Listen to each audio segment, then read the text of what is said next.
దేవుడు తీసుకెళ్లినటువంటి తండ్రి శవం, నువ్వు పంపించినటువంటి బాబాయ్ శవం, ఈ రెండు చావు మేళాలు కలిసొచ్చి నీ విజయానికి బ్యాండ్ మేళం అయ్యాయి గానీ, లేదంటే నువ్వు అసలు కార్యకర్తగా కూడా పనికిరానటువంటి ఖైదీవి. నువ్వు ముఖ్యమంత్రి అవడం ఏంటి మా దరిద్రం కాకపోతే?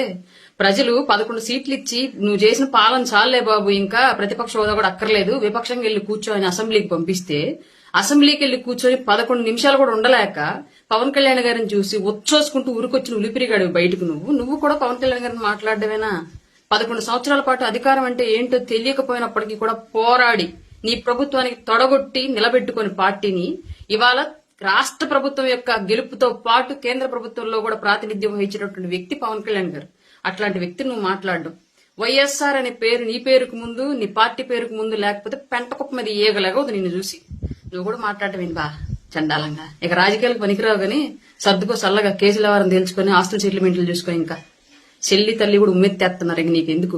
ఇంతకు ముందు ఆంధ్రప్రదేశ్ రాజకీయాల్లో కేఏ పాల్ గారు ప్రెస్ మీట్ పెడితే జోక్ ఏముంటుందని చెప్పి చూసేవాళ్ళు. ఇవాళ ఆయన చూడట్లా, ఆయన మరిపించి జోకర్ పోయి ట్రోలర్ నువ్వు అయ్యావు ఆంధ్రప్రదేశ్ లో. నువ్వు ప్రెస్ మీట్ పెడితేనే మేమర్స్ వచ్చేస్తున్నారు ఏం మాట్లాడాడు అని చెప్పేసి.